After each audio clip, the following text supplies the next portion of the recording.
My name is Jamie Leonard. I'm Cedar Valley College student number 3345462, and this is my spring 2019 semester. This is for class VTHT 1301-33422. Okay, so I'm going to demonstrate how to perform a nail trim on a dog. First, you want to make sure that you have all of the necessary equipment. That's going to be nail trimmers, some quick stop or stiff stick powder in case you prick the dog, your restrainer, and of course your dog. So my restrainer, Jackie, is going to hold her in a position that's appropriate for a nail trim. So she's got one arm under the abdomen and she's got the next up by the jaw. She's going to make sure that she's not pushing on the throat so she doesn't affect the airway. So what I'm going to do is I'm going to pick up the foot and I'm going to lift it under. That's going to give me the best view of the nail and the quick. The quick is the vein with blood vessels and nerves inside of the nail. You want to avoid quicking that if at all possible. If you do cut that, it's really sensitive. It may bleed. Long-lasting results may be hesitation to get their nails cut in the future. It could be infection. It could be long-lasting pain. And so when you clip the nails, you want to clip until you see the quick. On white dogs, or on white toenail dogs, it's a little bit easier. You're just going to clip off the white part, but make sure you don't clip the pink, as that's where the quick is. For darker nail dogs, it's a little bit more difficult. You want to kind of shave just a little bit off as you go, and you're going to kind of look for a bullseye center. So it's going to look like a meaty bullseye center right in the middle of the nail. So I'm going to go ahead and get that started. So I'm going to lift her foot backwards. Hi, Dot. Here we go. And you see the pink portion right there, and there's the white part. I'm going to cut right before I get to the pink. So we're going to clip 1,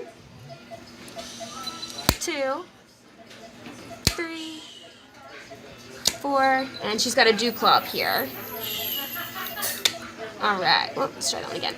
There we go. All right, and I did not quick her. However, if I did, I would take some of our quick stop. Hey, buddy girl.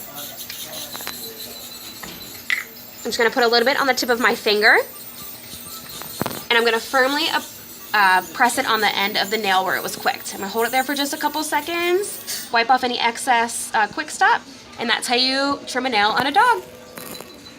I'm going to demonstrate how to perform a nail trim on a cat. So first, you want to make sure you have all of your supplies, and this includes nail trimmers, quick stop or stiff stick powder, a restrainer to hold your animal, and of course a cat.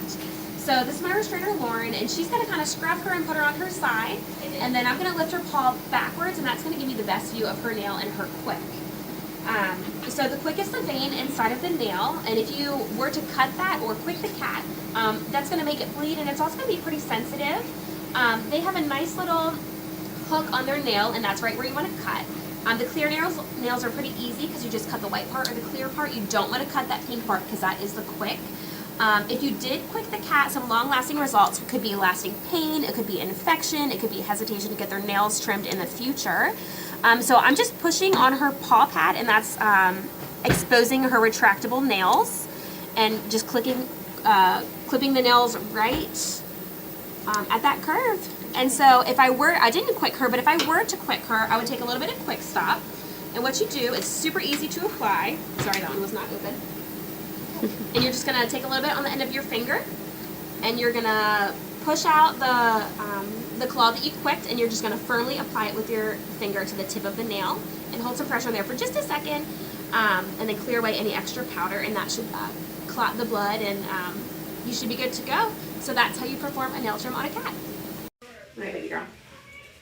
All right, so I'm going to demonstrate how to pill a dog. So you're going to make sure that you have all of your necessary supplies. This is your dog and of course your pill. However, this little baby is not on any medications, so I just have a little dog treat that we're going to use.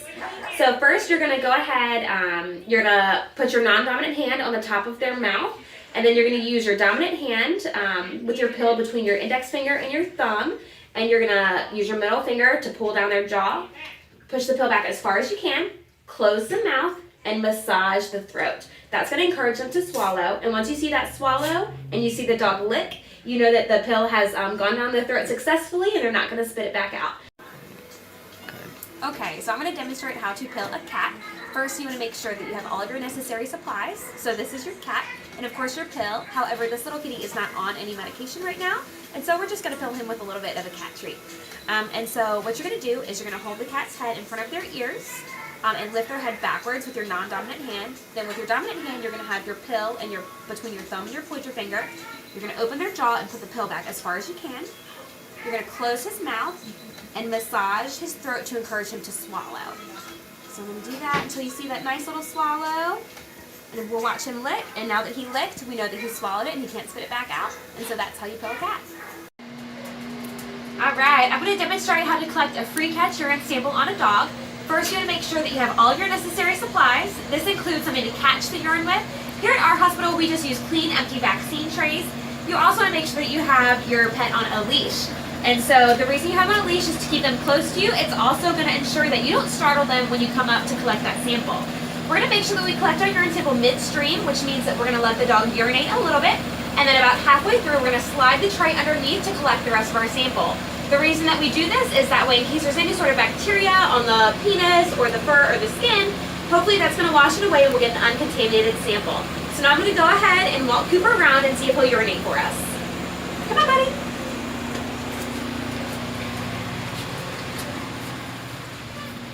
All right, let's go potty.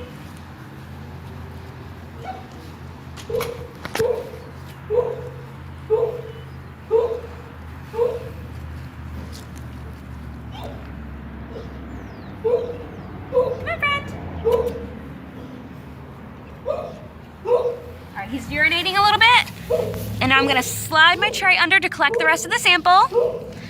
And here we go. So that's how you collect a free cat urine sample. Okay, so I'm going to demonstrate how to apply a gauze muzzle to a dog. So you want to make sure that you have all of your necessary supplies. This includes your gauze. Here at our hospital, we have 1-inch stretch gauze, and I have a small to medium-sized dog with me. This is Daisy, and she's about 40 to 45 pounds. So I'm going to go ahead and get started.